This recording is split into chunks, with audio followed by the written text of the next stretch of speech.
Well, hello again, everybody. This is Jack Zemlicka, Managing Editor of Precision Farming Dealer, and welcome to our latest webinar today. Today's event is brought to you and other pre-registrants free, courtesy of Ram Mounts. And our presenter today is Jeremy Wilson, Technology Specialist at Crop IMS, a precision consulting company in Effingham, Illinois. Jeremy has worked with a range of customers, including equipment dealerships and farmers, to tailor data management service offerings to meet their needs. From collection and storage of field data to analysis and agronomic application of information to improve decision-making in the field, Jeremy understands the employee skill sets and infrastructure required to deliver data management services. In today's live webinar event, Jeremy will share his experience on developing data management services, partnership opportunities for dealers, and considerations for growing this segment of your business. So with that, I think we're ready to roll here. Thank you again for joining us today.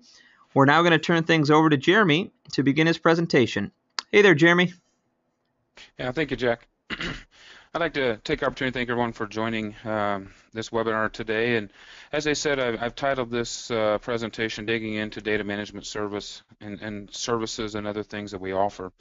I've kind of broke my presentation down into a couple different segments. A lot of times when I walk in and begin to meet with and work with people talking about data management services and what that means, I get a lot of questions, and so I start this off every time about, as you work with your customers, how many of your customers are collecting data this way?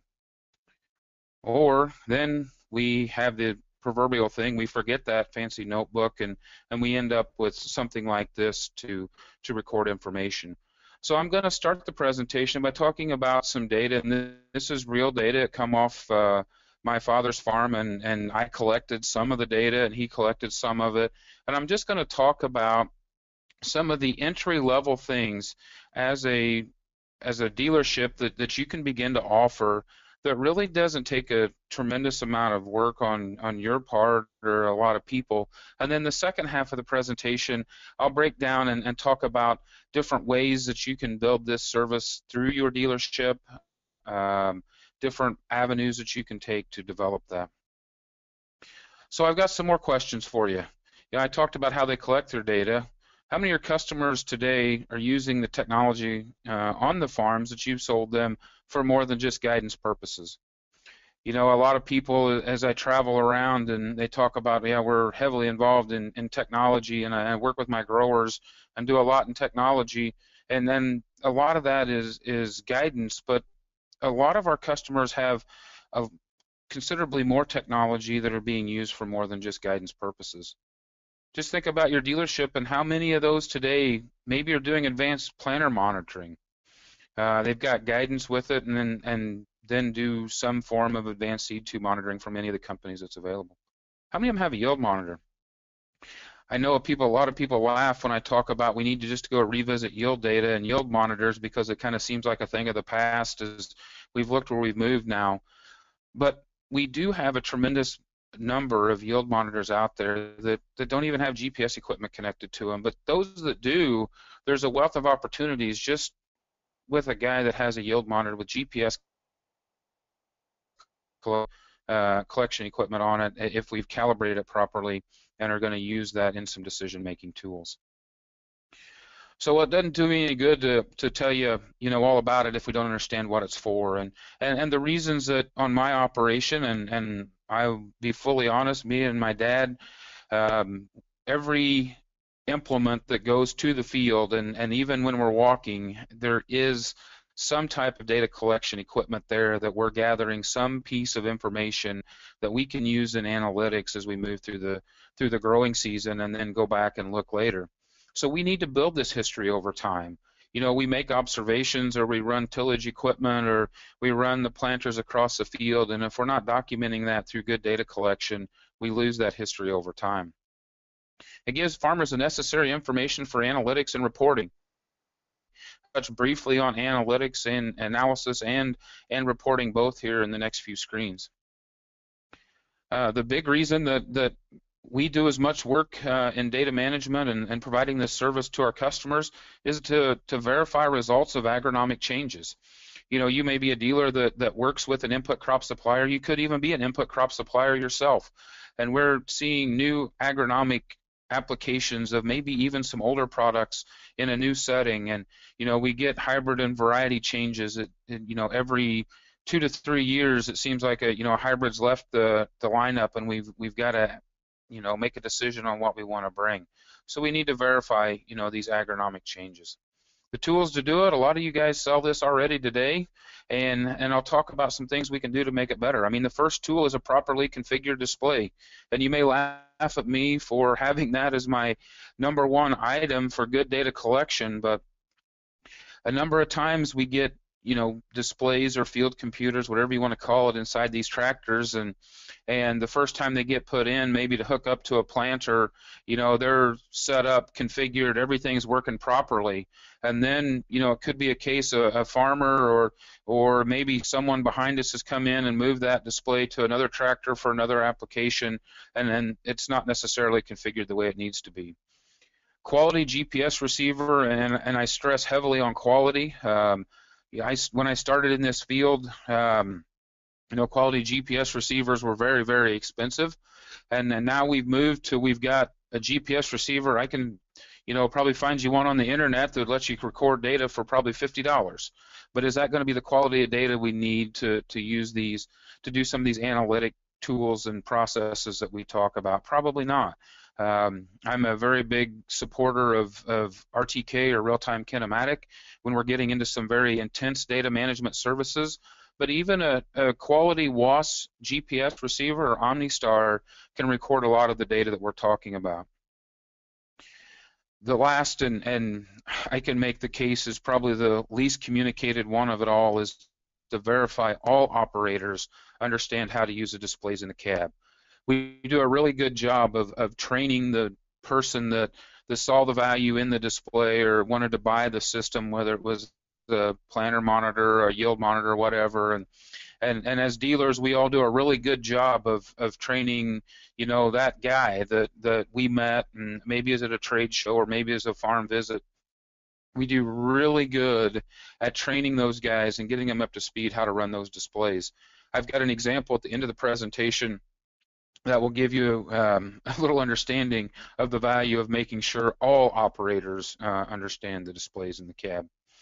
So I'm going to start off some really basic things that you can begin to talk to your growers about, and begin to maybe not have what we would call a true data management or data analytics service to provide, but are going to be able to provide some tangible value to your growers that you work with within your dealership. This first map is nothing special. This is an advanced seed tube, monitoring system setup, and in this case, this was ag leader equipment that I brought into SMS. And so here's a picture of 2 pictures out of SMS that just basically shows where I planted 2 different hybrids out there and the different populations that happened, that was recorded in the display. And I'm going to touch on a couple things here, and I'm sorry I can't I don't know if you can see my mouse, probably not, but I'm going to, if you look close and see where the hybrid switch is at, where we went to the green and orange colored, if you look really close and you focus in on that, you're going to see that I had a situation when I changed hybrids. I had a population that didn't match up with what I intended. To the right, in the map on the left, over to the right, you can see we had pretty consistent, greens and yellows across that planter. When I changed hybrids, I got a difference in population based on seed size. And so there's an example of training the operator, and full disclosure, I was driving the tractor till we changed hybrids. I got out. I had been watching my population, left side of the planter to the right side of the planter, and I had made adjustments in my planting population so that both sides were planting the same. My father got in the tractor, and this was only the second time he had ever planted with this setup. He wasn't aware that he had the ability to tweak the population left to right. He knew the problem was there, and he called me after it was over and said, I don't know what the problem was, but one half that planter was planting a different population than the other, and I couldn't find the button to adjust that. So shame on me for not training him better. But you can see we've got a difference in population there across that planter from where that happened. This is a simple thing you can do. Can I correct it at the stage I'm setting in today? No, I can't fix what happened on, I believe, May 21st of 2013, but I can prevent that from happening when we move into the next growing season by educating everyone on the farm when they're sitting in the seat and they see the monitors saying these different things, how they can address it. So this is when I planted it the first time, and I don't know how many people remember 2013, but we lived through 40 days and 40 nights of rain in southern Illinois, which I call home, and so I got the benefit of going back and replanting it. And as you can see, I moved my split hybrid, or where I planted a competitive hybrid out here to do a comparison. And by taking the time to set this monitor up and collect that data, now I've got the ability to go back and analyze how the yield compared on those two. And I just want to make mention or notice how I've shifted that, and I'll talk about that as we move further in talking into the yield analysis. If you notice in both maps, you can see there appears to be some I chose not to replant. And when I replanted that particular day, due to the lay of the land, the water had kind of got off of the area that you don't see any planting data there at the bottom, and so I didn't replant it. And when we get to the yield data in a little bit, you'll soon learn that it looks like I probably didn't make the right decision there, but it come from the fact that it started raining on me about the time I got to out of the field and got to the road, and we had another bigger rain than we had before, and truly I lost the corn that I didn't replant due to that rain event. So now as a comparison, and I talk later in this presentation about new technologies, I think it's kind of ironic. I was surfing around Google Maps over the summer, this past summer, and lo and behold, I found this aerial map, this image on Google Earth, and I think it's really intriguing of how we can see this replant operation, and you can clearly see that area that I didn't replant and what effects that had in aerial imagery. And down later in the presentation, I'll talk about UAV technology and remote sensing data is something on the horizon. From what I seen in 2013 off this image off this summer, a change we're going to make in our operation is we're evaluating whether we got to wait on FAA to make some rules about whether I'm going to be able to fly a UAV and take these images myself, or whether we're going to use a fixed wing aircraft with a manned pilot. But we're going to deploy imagery because of things I saw that was showing up in Google Maps. I wish I could point it out. If you look really close on the right side of your screen in the map, you'll see a real light strip in the middle of that cornfield, and I'll address what's going on with that as we continue to move on through. So this planting data, growers now today have the ability to use planting data for crop insurance reporting. You've got tools through 2 or 3 different companies out there now that can do that. Here's an example of I took that same planting file that I just showed you, and the crop insurance agent that I work with actually imported into a system to do his reporting. As you can see, I guess I actually planted that on May 28th of 13 the first time. But what that does is that allows us to take real precision ag data and report what really happened in that field. This is the real CLU data that you'll hear people talk about, the FSA, that says there's 25.99 acres in one field, 75.52 in the other, but I was only able to plant 24.2 of the first field and 73.44 of the second field. So helping growers get these planter monitors set up, calibrated correctly, and you can record data now that can be passed off to, in my case, it was my crop insurance agent that then took that and used it for reporting purposes. So everything that I've talked about to this point, hasn't taken any elaborate software, hasn't taken a tremendous amount of work. Yes, it takes a product, and I'm not going to name them, but if you sell for any of the manufacturers, whether you're an iron dealer or an aftermarket dealer, I think about every precision ag hardware provider and big iron company have an FMIS or farm information management software available to you that you can bring this data in. A lot of us as dealers are interacting with that software anyway of creating setup files or configuration files to be able to load growers' boundaries. And in all cases, everything I've shown you to this point is all data by simply pulling that data back out of that display and bringing it back into that FMIS software that we created that setup file in. I can generate these reports and some of these maps and take those back to the growers and begin to let them to look at it and think about, changes that could be made in their operation. I'll now move in onto the yield data side, and I'm very passionate about yield data and think it's a very important piece of what we do. Farmers already know some of the reasons the yield maps look the way they do, but now that knowledge is in a format where it can be used to make better decisions. More importantly, I think about yield data, and I say in all my presentations, if you're not collecting yield data and you're not working with the growers that you sell precision ag hardware with to collect yield data, you're leaving the most valuable resource on that farm laying there when the combine pulls out of the machine. And it doesn't take tremendous amount of resources to be able to help capture this one piece of data. If you make a decision that you want to manage this data yourself and help them work with it, great. If you make a decision you just want to empower your customers and bring new value to your customers, capturing yield data and planning data are the two first steps in making that process a success. I talked about the strips and where my replanting was, and I don't know how big a screens you're all looking at this data on. I know my little one is tough to see, but you can see some real striping in that data that's showing up that looks like I've got one hybrid that may be yielding much better than the other. And we see the far left side of that map. It looks like there's just not a lot that I did correctly. And just so you feels like a lot of people think of Illinois. I'm from the land of hills and clay, and 91.13 bushels per acre may not be nothing to go home and brag to your dad about the crop you just raised. But one thing that didn't get brought up is I replanted this corn on June the 18th, I believe. So I guess we were fairly satisfied with an average that high, because there was some questions whether it could make it to maturity that late. The thing we want to point out in a majority of that yield drag, we can tell from this map now come out of this far left side of the field, and maybe more time and attention needs to be addressed into figuring out what happens there.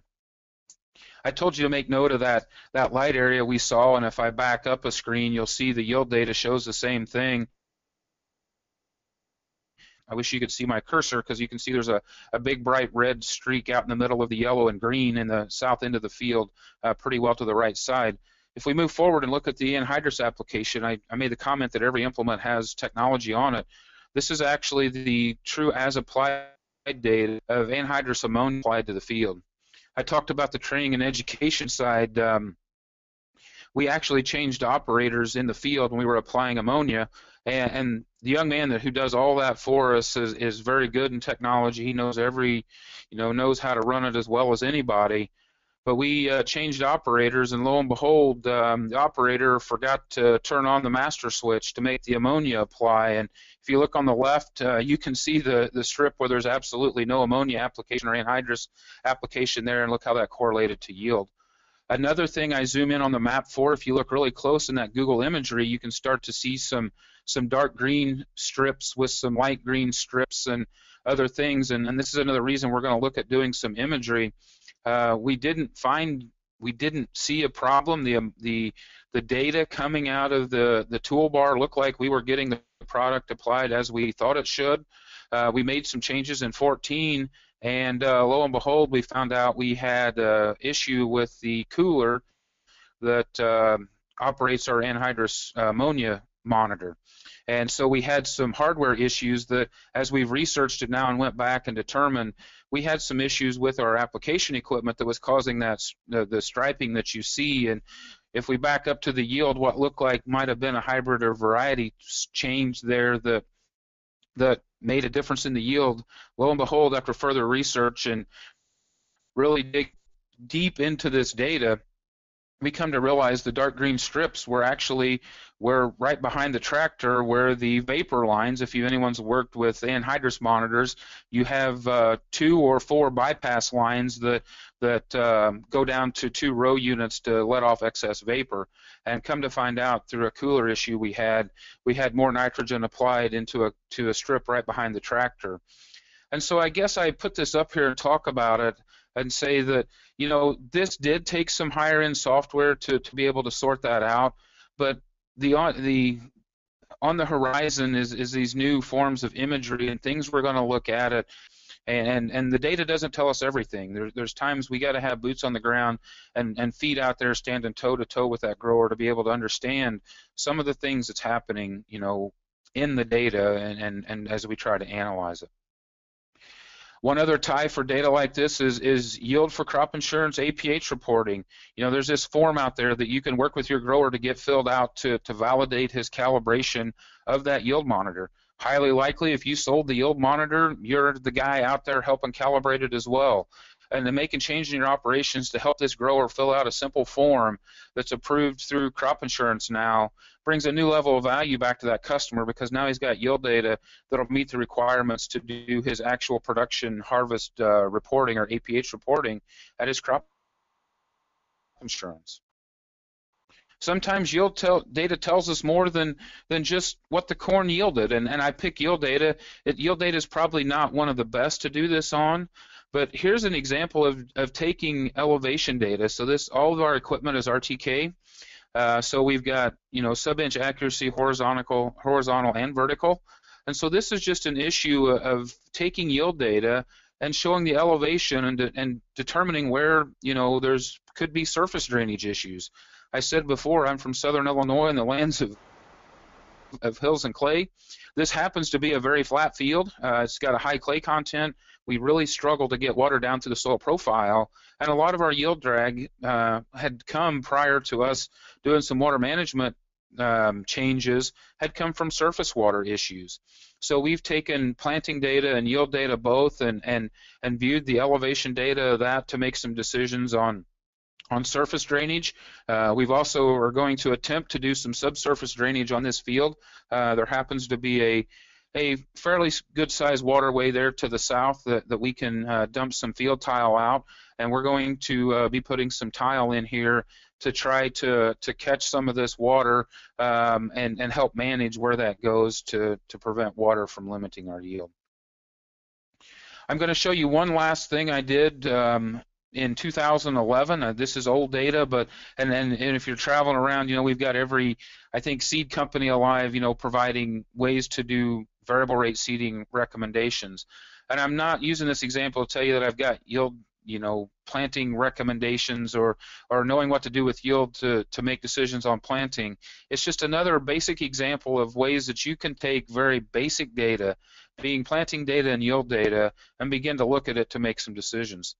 So I thought, well, I could have used historical data if I wanted to build a planting recommendation for my father. We've got a field that you'll see here in a second that we've really struggled with maximizing the corn yield. I can't get my hands around what it was.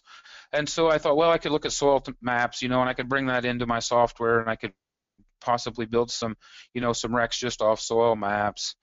But I knew I wanted the ultimate result to be a variable rate planting map, so I could basically spend my money the best that I could. So this is probably the most elaborate thing I'll show you in the whole presentation. This is where I went and normalized some yield, and this takes some very, extensive knowledge of software to be able to do it. But long and short, I just went and adjusted all the corn yields off of our farm, and this had about 5 or 6 years worth of yield data in it.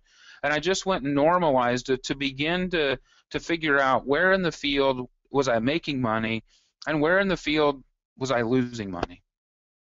And it was really shocking to me that I come to find out that 70% of my yield drag in this 40-acre field come around the outside, I'm going to say 3 to 5 acres.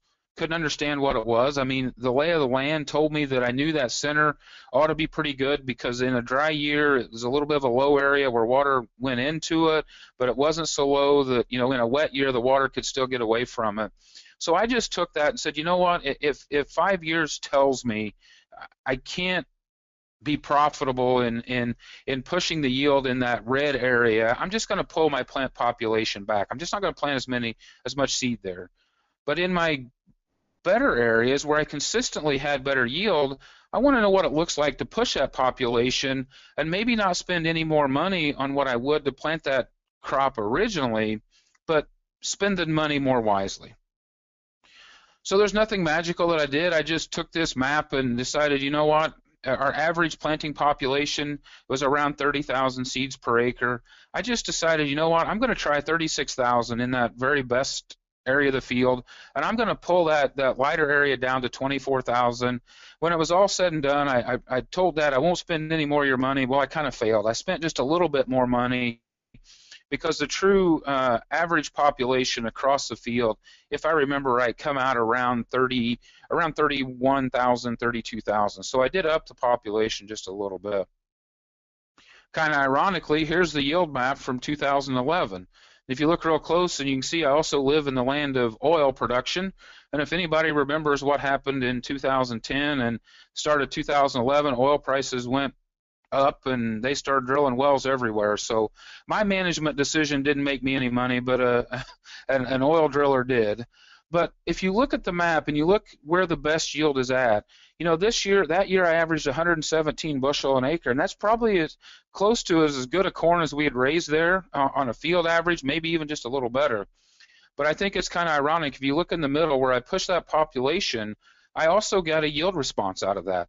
Now, we had a fairly good growing year in 2011, so that was a little bit of a plus to me. But if you look in those lower areas, I mean, if you remember, the top of this field was all red, and you know that was an area that I really didn't, you know, grow the best crops. My reduction in population didn't affect it, you know, that much. As a matter of fact, there's some green up there where it was all red. I can see to the south end of this field, clear to the right, you know, that's an area I probably need to think about because I pulled the population back there, the yield drag was still there, and in this case, we are evaluating taking that out of production. We have 11 years worth of data off of this field now, and we're looking at putting it in at least about 10 acres or 8 acres of this 40 into CRP if that opens back up, just because the data shows that over time, we struggle to be profitable in the whole area of that field. So that worked out about perfect. I intend to use about half my time to let you see some options that are some data analysis and service that you can provide to your grower. And now I want to kind of transition of if you see value in what we've just presented, you know, what would be some options for me if I want to get in that business? And you know, we've worked with a number of implement dealers and precision ag dealers and talk through this, and really you have three options as I see it today. You can assemble your own team and build that all in-house and use resources and make it all your own. You can look to partner with another company in your area to build that team together. So maybe you bring a service tech or two from your current employees that helps, you know, focus on supporting the customers that are in the data management service, and then let another employee that maybe you share with another company, you know, focus on providing the data management service to the customer. The third and final one would be simply a referral. And so where you partner up with a data management company that's all they do, and then you offer some type of referral. And I'll break these down as we go through the process here. You know, first and foremost, if you're going to assemble a team, you got to verify that the upper management organization understands the requirements and has full commitment and buy-in. I use the analogy, if you're going to build this yourself, you've got to be the bacon of breakfast. So if you eat bacon and eggs for breakfast, you got a chicken that can contribute a little and be partially committed to your breakfast, or you can be the poor hog that become the bacon, and that's totally committed. And when you're going to build this in-house and it's all going to be your own, you've got to have full commitment of your upper management, your mid-level management, because there's considerable time requirements and some financial requirements that are going to be paramount to build this in-house. At the same time, you need to work with your salespeople to make sure they understand and understand their knowledge of data management services and what services that you want to offer. You know, if your salespeople don't support what you're wanting to do in this process, it becomes even more difficult to build that in-house, because from time to time people in your organization can see that maybe that guy didn't bring another tractor sale or didn't bring another implement sale to the game. And so you got to understand, you know, their level of comfort with it and their understanding and knowledge of data management services. You know, you're going to have to reposition people in your organization or hire them to work with you and work with your customers.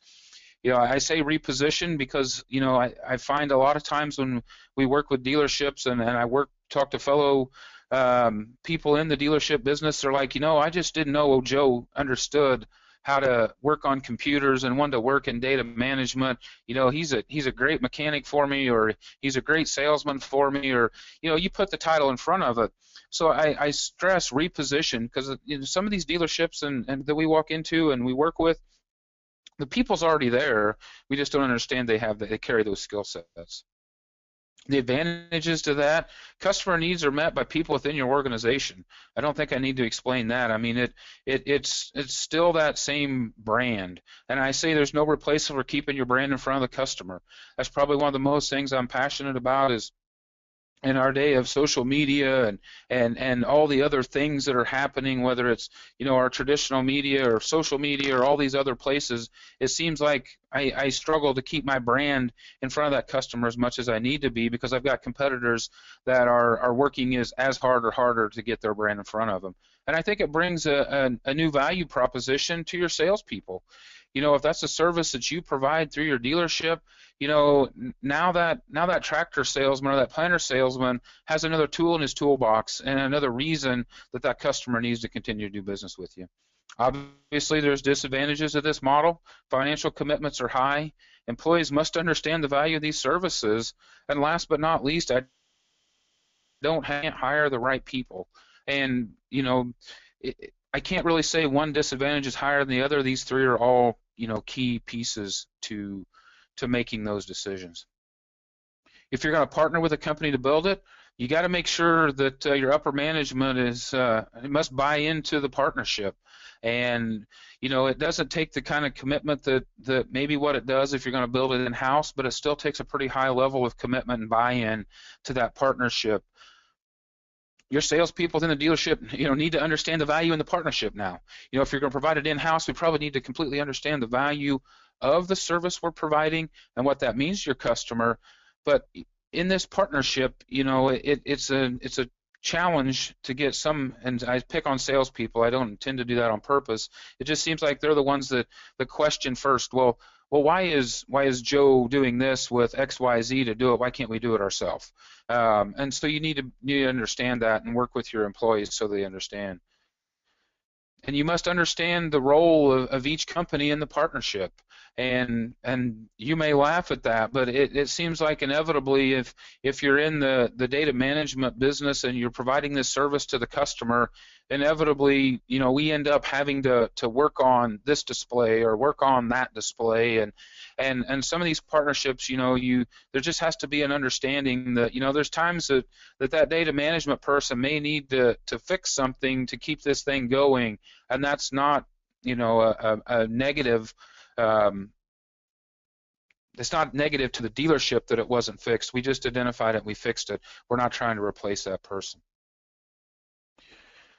And then last but not least, you need to verify the competency of your partnering company. If there's things that they're really good at and there's things you're really good at, understand those and then work to fill that gap in the middle so that you have a complete suite of products and services to fill that role. The advantage of that, obviously, it's a lower cost to enter to get into the data services. Built correctly, your customer still views you as that source of value in their operation. There's less and less risk overall to build services like this. Disadvantages, you must the two companies must agree on a number of issues, and I don't want to even begin the list now because we want to save time for questions. And as a dealership, you may have a little less control over the services offered. And if it's a true partnership, that's not an issue. But in a number of times, I see that being an issue. The last option is to just refer another company to offer these services. So your employees recommends a customer to work with XYZ data management company, and that some is probably the quick fix. If you're in a bind and that are pressuring you to help them understand this, without a doubt, this is probably one of the quickest. The dealership can then earn some type of referral type commission, and so it's a two-way street. I mean, we can't be in a relationship where me as the dealer recommends everyone to this particular person and we don't get anything in return. So it needs to be a two-way street, and there can be some referral commissions. Salespeople in your dealership working directly with the data management in your dealership need to work directly with your data management customers to meet the new company that's providing these services, or need to meet the new people from your company. And I don't have the statistics, and I cleaned some slides out to limit the time I was going to spend here. But if your salespeople or your parts guy or even anyone in the dealership identifies customers that you're going to refer, the success and retention of that business is dramatically higher if someone within your dealership who already has a relationship with that customer takes this new person and this new company to come offer those services. I like to use the analogy at Crop IMS. We try to build tools and services where we can rent relationships with the customer. And I don't need to tell you guys, and you're in the dealership business, it's extremely expensive to build relationships with the customer. And if we can find mechanisms to rent those relationships, we all win. And this is a referral type of setup with your dealership. Maximizes that, where and it's a two-way street as well.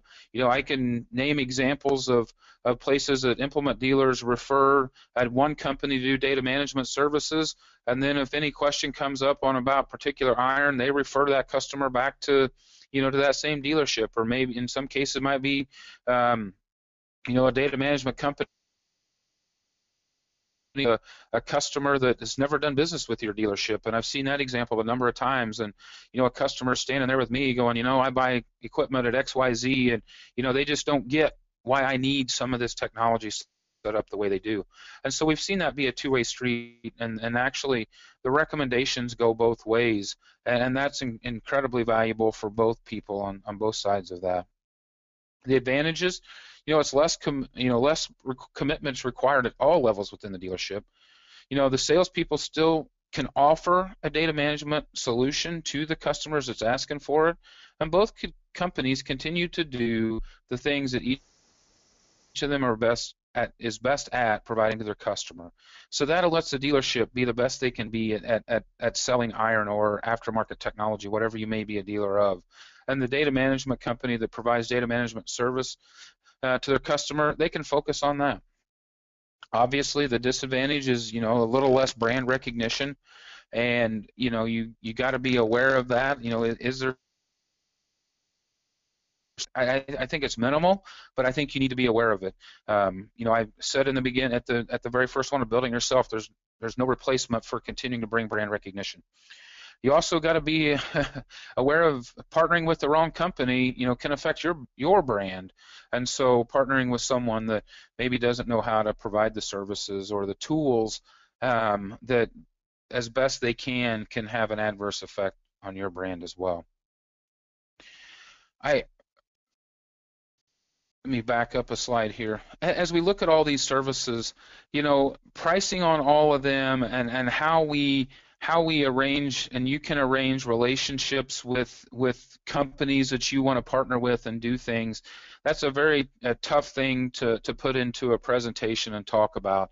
All the services that I had available in the first part of my presentation, those basic services that I provided of just yield mapping and other things, those can range anywhere from a couple $3 an acre, maybe to $4 or $5 an acre. And then when you move on up into, the higher end stuff, we're looking to start building, variable rate application maps, whether it's for fertility or whether it's for planting, the pricing on all that varies, and that stuff can get as high as $12 to $15 an acre.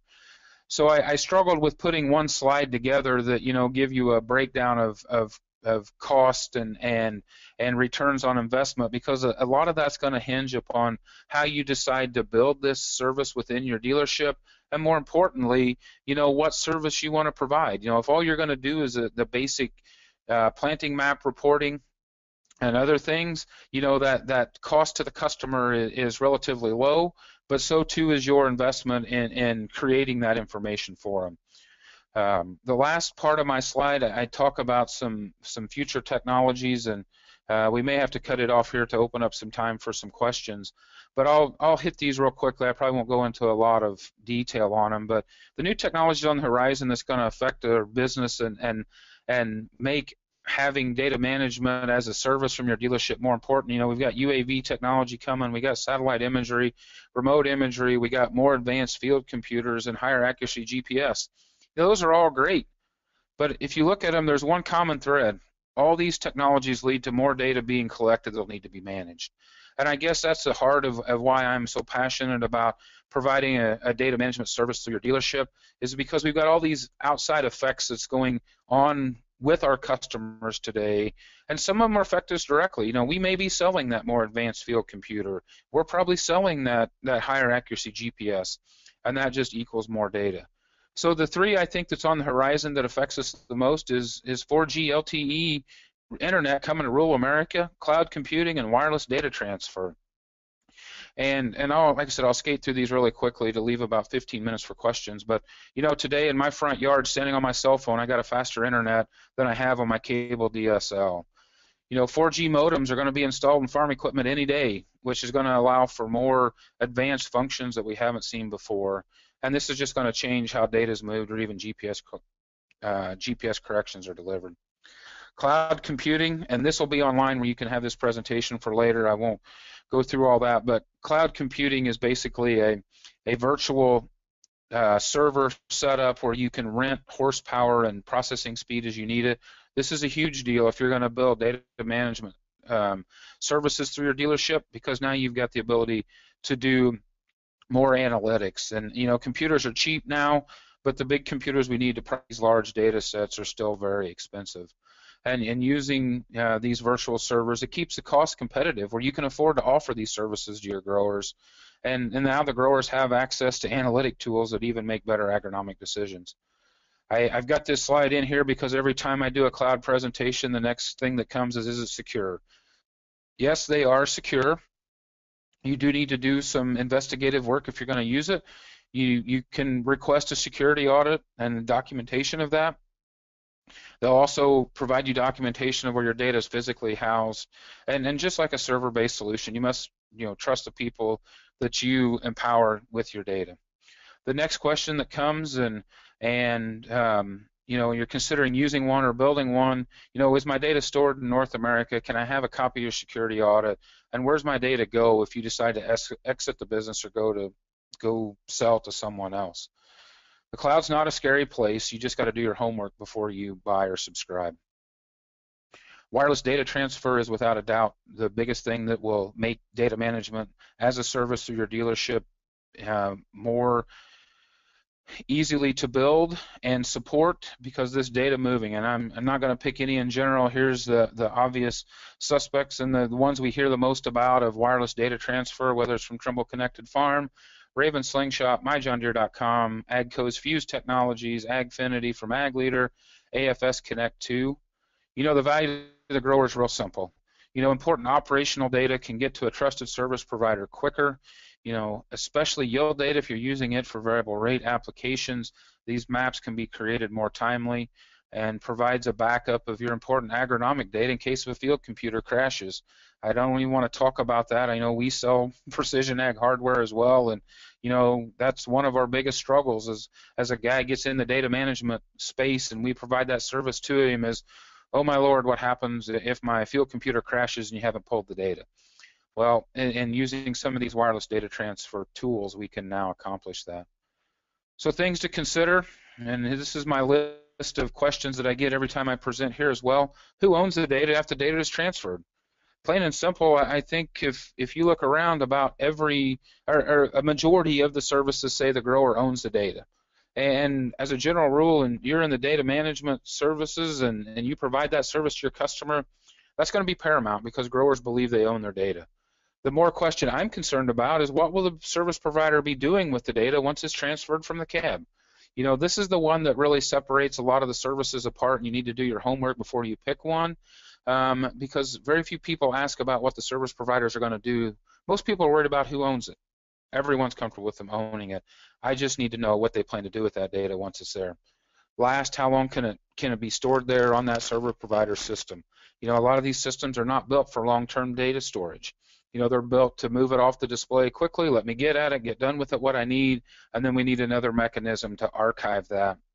And I believe the future of that will be cloud-based services where we can move data, probably automated or somewhat automated, out of these cloud services into a permanent storage on the grower's behalf. So in summary, most of your customers today have this equipment already to begin collecting the data shown already on the farm. New technology makes collecting this data more easily than it has been ever before. And last but not least, if you're not helping farmers use data they collect to make management decisions, now's a great time to start. And with that, Jack, I've left it open for you for about 14 minutes worth of questions. Sounds great, Jeremy. Thanks again. I appreciate it. Again, excellent presentation. A lot of good information there for our audience to chew on. And we did have a number of questions that have kind of come in, and one of the first ones, I guess, what we'll start with, is you mentioned kind of the security side of the data. But what type of, I guess, legal documentation, is required for, protection, use, access, and sharing of customer data? What do you guys kind of use or have developed in that regard? Yeah, a great question. As Crop IMS, we have developed a data privacy usage statement that we share with our growers now, and basically it just states what we intend to do with it and who we intend to share it with, and I think American Farm Bureau had a group put together a kind of an outline of what they thought some of these ought to look like that's available. I don't have the link right here where I could pop to it real quick. But long and short, ours just basically says that the data is yours, you own it. We will only use it for analytics or analyzing for the products that you have requested from us. And if you then choose to stop doing business with us, that we will give back all of your raw data, and we set a time on it because we're going to start. Our policy went in place in 2012, so we're going to guarantee we can deliver 2011 data and forward back to you. And basically, we give you, an opt-out. It says that we'll, clean our systems of all your data. The only thing that we can't, take away would be if we have done any data community type analysis. So you have opted in to de-identify your data and use it in building some benchmarking products. Well, we can't really take that out. We can't take it away, but we'll give back all the raw. We won't use it any further. But if there's been products created that we cannot, take apart, that just understand it's there. Okay. Another question too is you mentioned and talked a little bit about obviously kind of backups, archiving that data. What kind of advice do you have maybe for equipment dealers, and even some advice to pass along to their customers on how they should be kind of back up and archiving that data? I mean, is it kind of external? Do they need some additional technology to kind of have a better safe than sorry approach? Yeah, I can tell you up until here in just the last couple months, all of our data was mostly set on external hard drives somewhere. We did have some backup copies of that as well. We do our best to verify that all of our customers have a new USB stick for every crop season, or every crop year, I should say. And then we ask them to store that safely somewhere as another backup. We are just now launching a cloud data storage solution that will allow our customers to upload their data to the cloud, and then we will back it up for them on their behalf, just with all the same rules around everything else. If they decide to do business with them, we'll work with them to set up their own account in the cloud to own it themselves, or we'll help them download it to a portable media device where they can keep a backup. We try to have 2 copies of all the raw data I can tell you I'm guilty. I failed miserably, and I may even have some people on the call that I've talked to in the last 2 or 3 days. My 2009 yield data from my farm I cannot find. So we're going to change that. We're going to do better from this point forward. But that's what we tried to do, is try to have two copies of it, one in our possession as a backup and one in the grower's possession. Okay. And another big question, a big element to all of this and getting into the data management service arena is, profitability for the dealership, especially, if it's an equipment dealer that wants to get into this market. In your experience working with these types of operations, are you finding any timeline, any kind of expected, return when a dealership starts to implement these data management programs? I probably don't have a set timeline of how it all happens. Just from personal experience, I mean, what we have seen as we've begun to work with dealerships, and the first couple years, it's probably an expense. I hate to say it, but it kind of is, because you have to build confidence with your grower. Your grower has trusted you to be their source for whatever it is you sell, whether it's aftermarket equipment, whether it's a new piece of iron. That trust is there. But providing this data management as a service is such a new thing in our industry, for lack of a better word. It takes time to build up to that. I can tell you in most cases, at that end of the second year, moving into the third year, customer referral is our biggest probably feature to success. If we provided value back to that grower, whether it's just something as small as a crop acreage report for crop insurance, or whether it's some high-end data analysis, as we get growers starting to talk about, hey, you know what, I'm going down to XYZ implement dealer, and they're helping me do this crop insurance report now, and man, it's made my life easier. It seems like in that 2 to 3 year mark, we kind of turn this ship around, and maybe we're not hugely profitable by the end of that third year, but it's not completely expense the way it was, say, for the first 18 months. Okay. And then another one kind of tied to that, and I know there's been a lot of interest, among implement and equipment dealerships in getting into this market if they haven't already. And kind of one of the goals there would be to obviously leverage this type of service to obviously be able to sell more equipment. Just wondering again, kind of drawing on your experience working with some of these dealers, have you kind of come across any examples or scenarios where there is kind of that direct tie-in, how they can maybe leverage these data management services to sell, additional tractors or combines, that heavy machinery? Yep. Well, I get made fun of all the time because I say this, and I'll get made fun of again. I don't care.